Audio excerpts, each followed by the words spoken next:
علم خواہ جو ہے وہ دنیاوی تو ہوتا ہی ہے، لیکن اس کے ساتھ دینی علم سے جو ہے وہ حاصل کرنا بھی بہت ضروری ہے. اپنے دین کی جو ہے وہ اسے آگاہی حاصل کرنا، اپنے جو ہمارے واجبات ہیں ان کی کریکشن کرنا بہت ضروری ہوتا ہے. جب ہمیں یہ فہم آ جاتا ہے، یہ عقل آ جاتی ہے کہ ہمیں اپنے واجبات کو ری چیک کرنا چاہیے کہ ہم اس کو بالکل اللہ تعالیٰ کے قوانین کے مطابق ادا کر رہے ہیں، تو پھر جو ہے وہ ہم اپنے آپ کو جو ہے اس کی کریکشن کر لیتے ہیں. اور اللہ تعالیٰ جب ہمیں دیکھتا ہے کہ ہم فکر مند ہیں کہ اللہ تعالیٰ کی نے جو ہم پر واجب کی ہیں چیزیں، جو ہم پر حدود واجب کی ہیں یا جو ہم پر فرائض عائد کیے ہیں، کیا ہم ان کی جو اس کو جس طرح سے انجام دے رہے ہیں وہ بالکل صحیح انداز ہے جس طرح سے رب العزت نے ہمیں سکھایا بتایا، تو اس کو چیک کرنا بھی بہت ضروری ہوتا ہے. اور علماء کرام جو ہیں وہ اس سلسلے میں ہماری بہت مدد فرماتے ہیں، اور ہمیں تو کہیں اور جو ہے وہ نظر دوڑانے کی ضرورت نہیں پڑتی، کیونکہ ہمارے ساتھ موجود ہوتے ہیں قبلہ ڈاکٹر غلام حسین عدیل صاحب. اور آج بھی اس سیگمنٹ میں جس کو واک ود ہدایت کہتے ہیں، ہم ان کے ساتھ واک کرتے ہوئے ایک عقل کی بات سیکھیں گے، ہدایت کی بات جانیں گے، اور اپنی زندگی کے جو ہمارا ایک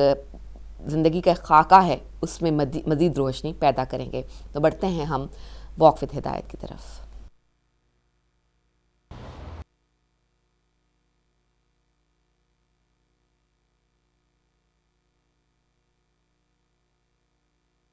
جی ناظرین، ہم بہت بہت شکریہ ادا کریں گے قبلہ ڈاکٹر غلام حسین عدیل صاحب کا، اور ہمیشہ کی طرح جمعہ کے بارے میں بہت ہی سیر حاصل گفتگو قبلہ نے فرمائی. کس طرح سے ہمیں غسل جمعہ کی فکر کرنی چاہیے، کس طرح سے ہمیں جو ہے اپنی صفائی کا خیال رکھنا چاہیے، ناخنوں کو جمعہ کے دن خاص طور پر کاٹنا چاہیے، اور جو ہے یوں سمجھیے کہ جیسے ہم باہر نکلتے ہیں تیار ہونے کے لیے اور تیار ہو کر جاتے ہیں، اور ہم یوں ہوتا ہے کہ ہم دنیا کے لیے تیار ہوتے ہیں. تو جب ہم اپنے رب کی طرف، جو کہ بادشاہ ہے کائنات کا، جو کہ تمام زمین و آسمان کا مالک ہے اور جس کے ہم بندے ہیں، جو ہمیں پیدا کرنے والا ہے، جو ہمیں مارنے والا ہے، جب ہم اس کی طرف بڑھیں گے تو کیا ہمیں اس کے سامنے جو ہے بند سنور کر اور اپنی صفائی کا خیال رکھ کر بہترین کپڑے پہن کر غسل کر جانا نہیں چاہیے، کیونکہ وہی بہترین ہستی ہے، وہی سب سے بڑا حاکم ہے، وہی سب سے بڑا بادشاہ ہے. اور اس کے سامنے جاتے وقت میں نہیں سمجھتی کہ ہمیں جو ہے وہ ہم یہ سوچیں کہ ہم جس طرح سے بھی ہیں اٹھ کے اس کے سامنے حاضر ہو جائیں. ہمیں پاک صاف ہو کر اور اپنی جو ہماری جو بہترین تیاری ہے اس کے ساتھ حاضر ہونا چاہیے. ناظرین، آج کا دن ہمارا ہوتا ہے شرائع دعائے عرفہ امام حسین علیہ السلام کا. دریائے عرفان بک ہے جو کہ قبلہ ڈاکٹر غلام حسین عدیل کی تالیف ہے، اور اس کی جو دریائے عرفان از قطرہ خون و قطرہ اشک اس کا نام ہے. اس میں قبلہ نے بہت ہی خوبصورتی کے ساتھ جو ہے وہ ترجمہ اور شرح پیش کی ہے دعائے عرفہ کی، جو کہ ایک بہت ہی خوبصورت دعا ہے. اور اس کا اگلی جو ورس ہے وہ آپ کی خدمت میں پیش کروں گی. وَهُوَ سَمِيعٌ بَصِيرٌ اللطیف الخبیر، اور وہ سننے والا، دیکھنے والا، باریک بین، نہایت باخبر ہے. لطیف اور خبیر سے کیا مراد ہے؟ لطیف کے دو معنی ہوتے ہیں، ایک لطف کرنے والا اور دوسرا باریک بین. یعنی وہ ذات جو بڑی دقت نظر کی حامل ہو، وہ قطع نظر کی حامل ہو اور پنہاں و مخفی امور سے واقف ہو. لطیف کے معنی حضرت امام رضا علیہ السلام سے فتح بن یزید جرجانی نے ایک حدیث نقل کی ہے جو بذات خود سائنسی دنیا میں ایک معجزہ کی حیثیت رکھتی ہے. اس حدیث کے مطابق امام علیہ السلام فرماتے ہیں، اے فتح، خدا کو ہم لطیف اس لیے کہتے ہیں کہ وہ لطیف مخلوقات کا خالق ہے، ان لطیف مخلوقات کے متعلق مکمل علم رکھتا ہے. اے فتح، خدا تمہیں کامیاب کرے اور ثابت قدم رکھے. کیا تم عام نباتات اور انتہائی چھوٹی جڑی بوٹیوں میں اس کی خلقت کی حرنمائی کو مشاہدہ نہیں کرتے؟ اسی طرح کیا تم مچھر، مکھی اور اس سے بھی چھوٹی مخلوق نہیں دیکھتے جو عام حالات میں اپنے ننھے پن کی وجہ سے نظر نہیں آتی؟ یہ اتنی چھوٹی ہوتی ہیں کہ ان کے نر و مادہ اور چھوٹے اور بڑے کی تشخیص نہیں ہو سکتی. جب ہم اس قسم کے موجودات کو مشاہدہ کرتے ہیں اور وہ چیزیں جو سمندروں کی تہوں میں موجود ہیں اور وہ چیزیں درختوں کی چھال میں بیابانوں اور صحراؤں کے اندر وجود رکھتی ہیں،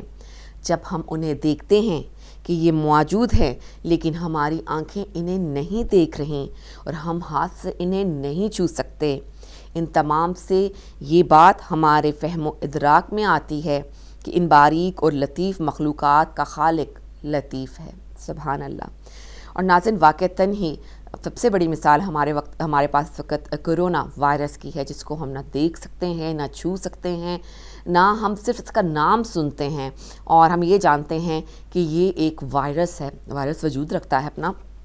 اور جب یہ ہماری سانسوں کے ذریعے، ہماری منہ کے ذریعے، ناک کے ذریعے، آنکھوں کے ذریعے جب یہ ہمارے اندر جاتا ہے تو بہت سارے اندر جا کے پرابلمز پیدا کرتا ہے، اور اس کی وجہ سے ہم سب جانتے ہیں کہ ہمیں کس قدر پوری دنیا کو سفر کرنا پڑ رہا ہے، اور کس قدر اموات جو ہیں اس کی وجہ سے ہوئی ہیں، اور یہ اللہ تعالیٰ کی ہی بنائی ہوئی مخلوق ہے جو ہم نہیں دیکھ سکتے۔ کون ہے وہ خالق، وہ لطیف، جس نے ان کو پیدا کیا اور پھر پوری انسانیت کو، ان انسانوں کو جو طاقت پہ اپنے گھمنڈ کرتے ہیں، ان کو ایک نہ نظر آنے والے چھوٹے سے ذرے نما وائرس کے ساتھ جو ہے وہ ان کی زندگیوں کو تلٹ پلٹ دیا ہے، اور آج دنیا کہاں سے کہاں جا رہی ہے، صرف اور صرف اس ایک سال تقریباً اس وائرس کو ہو گیا کہ یہ اس وائرس نے دنیا کا جو طریقہ ہے زندگی گزارنے کا وہ ہی بدل دیا۔ امام علیہ السلام نے اس حدیث میں ان موجودات کا ذکر فرمایا ہے جنہیں خوردبین یا ذرہ بین سے دیکھا جا سکتا ہے۔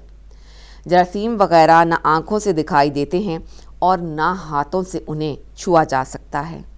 امام نے یہ انکشافات آج کی جدید سائنسی دنیا سے 1400 سال پہلے فرمائے ہیں، جب نہ تو کوئی لیبارٹری تھی اور نہ ان ننھی مخلوقات کو دیکھنے کے لیے کوئی آلات تھے۔ خبیر کا لفظ عربی گرامر کے لحاظ سے صفت مشبہ ہے، اور اس کا معنی جزیات کا علم رکھنا ہے، یعنی ہر چیز کی تمام خصوصیات کا علم۔ قرآن مجید میں یہ لفظ خبیر بہت سے مقامات پر ذکر ہوا ہے، کبھی لطیف کے ساتھ اور کبھی حکیم کے ساتھ اور کبھی علیم کے ساتھ۔ سورہ انعام کی آیت نمبر 18 میں ارشاد ہو رہا ہے، اور وہ اپنے تمام بندوں پر غالب اور صاحب حکمت اور باخبر رہنے والا ہے۔ پھر سورہ انعام کی ہی آیت نمبر 103 میں ارشاد ہوا ہے، نگاہیں اسے پا نہیں سکتیں اور وہ نگاہوں کا برابر ادراک رکھتا ہے، اور وہ لطیف بھی ہے اور خبیر بھی ہے۔ گزشتہ بیان کردہ حدیث کے ذیل میں ہم یہ واضح کر چکے ہیں کہ پروردگار کی لطافت رویت کے ساتھ ہم آہنگ نہیں ہے، وہ بصارت کی زد میں نہیں آ سکتا، جبکہ دوسری طرف یہ بھی واضح کر دیا ہے کہ وہ ہر دم ہمیں دیکھتا ہے، اس کی نگاہ کی زد سے بچا نہیں جا سکتا، اور پھر خبیر ہونے کے ناطے سے ہر قسم کی جزیات و باریکیوں کا بھی علم رکھتا ہے، اس سے کوئی بات چھپائی نہیں جا سکتی،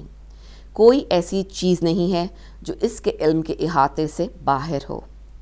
اس طرح سورہ مبارکہ حجرات کی آیت نمبر 13 میں ارشاد ہو رہا ہے، لوگو ہم نے تم کو ایک مرد اور ایک عورت سے پیدا کیا ہے اور تمہاری قومیں اور قبیلے بنائے تاکہ ایک دوسرے کو پہچانو، اور اللہ کے نزدیک تم میں سب سے زیادہ عزت والا وہ ہے جو زیادہ پرہیزگار ہے، بے شک اللہ سب کچھ جاننے والا اور سب سے باخبر ہے۔ اس آیہ مجیدہ نے اسلام کے اس نظریے کو بیان کیا ہے کہ قبیلے اور قوم صرف پہچان کے لیے ہیں، یہ فضیلت کے اصل معیار نہیں ہیں، اور پھر معیار فضیلت کو بھی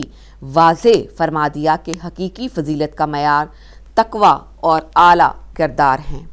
لہٰذا مزاج شرافت کو سمجھنے کی ضرورت ہے۔ خبیر اللہ پاک کے اسماء حسنہ میں سے بھی ہے، اور یہ لفظ قرآن کریم میں 45 مرتبہ استعمال ہوا ہے، اور ان تمام موارد میں ذات خدا کی توصیف کے طور پر استعمال ہوا ہے۔ اگلی ورس جو ہے وہ ہے وَهُوَ عَلَى كُلِّ شَيْءٍ قَدِيرٌ، اور وہ ہر چیز پر قادر اور توانا ہے، اور ہر چیز اس کے دست قدرت میں ہے۔ قدیر کا معنی صاحب قدرت ہے۔ اس لفظ کے اور بھی کئی معنی ہیں۔ اس میں قدیر جو ہے وہ قرآن میں 45 مرتبہ خدا کی شان میں وارد ہوا ہے۔ بس امام علیہ السلام نے اپنی اس دعا میں یہاں تک پروردگار عالم کی حمد و ثنا اور اس کے اوصاف کو بیان فرمایا ہے۔ اس کے بعد آپ علیہ السلام نے خدا کی نعمتوں کی طرف توجہ دلانا شروع کیا۔ امام علیہ السلام نے ان نعمات کو بیان کرنے کے ساتھ بندے کے عجز، ناتوانی اور اس کی عبودیت کی حقیقت کو بیان فرمایا ہے۔ تو ناظرین، آج ہم اس جو ہمارے پاس یہ دعائے عرفہ ہے، اس کی ہمیں ان 2 ورسز کی آپ کے سامنے ترجمہ اور ہم نے آپ کے سامنے اس کا جو ہے تشریح پیش کی ہے، جو کہ قبلہ ڈاکٹر غلام حسین عدیل صاحب نے اس بک میں بہت ہی محنت کے ساتھ، بہت ہی جسے کہہ سکتے ہیں عقل و فہم کے ساتھ جو ہے اس کو بیان کیا ہے۔ بہت آسان بھی ہے، ہم آسانی سے اس کو سمجھ آتے ہیں۔ تو ان سب کے بتانے کا، ان دعاؤں کا تذکرہ کرنے کا مقصد اور مطلب یہ ہے کہ خدا تعالیٰ کی ذات کی معرفت حاصل کی جائے، خدا تعالیٰ کو پہچانا جائے، خدا تعالیٰ کی ان مخلوقات کے ذریعے سے جو کہ ہمیں نظر نہیں آتی ہیں، جن کو ہم چھو نہیں سکتے ہیں، جن کے بارے میں ہم صرف سنتے ہیں، جو کہ وجود رکھتی ہیں لیکن ہم ان سے لا علم ہیں، اور وہ خبیر ہی ہے جو صرف ان کے بارے میں جانتا ہے، وہ لطیف ہی ہے جو ان کے بارے میں صرف جانتا ہے، اور ہماری یہ مجال نہیں کہ ہم ان کو جو ہے ہمارے شاید ڈھونڈنے بھی نکلیں تو ہم شاید ان کو نہیں پا سکیں گے۔ تو خدا تعالیٰ کی بلندی اور خدا تعالیٰ کی پہچان اور خدا تعالیٰ کی معرفت حاصل کرنے کے لیے اس سے بہترین بات اور کیا ہوگی کہ اللہ تعالیٰ نے اپنی لطیف مخلوق بنائی ہے، اور ان مخلوق کے لیے لطیف ہے، وہ ان کو بھی رزق پہنچاتا ہے اور ان کے لیے بھی روزی کا دینے والا، ان کے لیے پیٹ بھرنے کا سامان کرنے والا خدا تعالیٰ کی ہی ذات ہے۔ اور خدا تعالیٰ کی ہی ذات ہے جو ایک جسے آپ کہہ سکتے ہیں کہ بہت بڑی جو وجود میں مخلوق ہوگی، بہت بڑے جاندار ہوں گے، بہت بڑے جانور ہوں گے، بہت بڑے حیوان ہوں گے، بہت بڑے درندے ہوں گے، ان کی جو کھانا پینا ہے ان کے بندوبست سے لے کر یہ ٹائنیسٹ مخلوق جس کو خوردبین یا ذرہ بین کے علاوہ نہیں دیکھا جا سکتا، ان تک کو رزق پہنچاتا ہے۔ وہی ذات عرفہ و اعلیٰ ہے، وہی ذات ہماری سانسوں پر قادر ہے، وہی ذات ہماری زندگیوں پر قادر ہے، وہی جانتی ہے کہ ہمیں اس دنیا سے کب واپس جانا ہے، اور وہی جانتی ہے کہ اس دنیا میں اگلی آنے والی روح کب آئے گی۔ تو ناظرین، ہم جو ہے یہاں پر ایک چھوٹا سا بریک لیں گے۔ بریک کے بعد انشاءاللہ ہمیشہ کی طرح فرائیڈے کے دن ہمارے ساتھ ایک عالم یا عالمہ موجود ہوتی ہیں، جن سے ہم کسی اہم ٹاپک پر بات کرتے ہیں، سوال و جوابات کرتے ہیں، اپنے علم میں اضافہ کرتے ہیں۔ تو آج بھی ہمارے ساتھ انشاءاللہ ایک عالم موجود ہوں گے، لیکن اس سے پہلے ہم ایک چھوٹے سے وقفے پر جائیں گے۔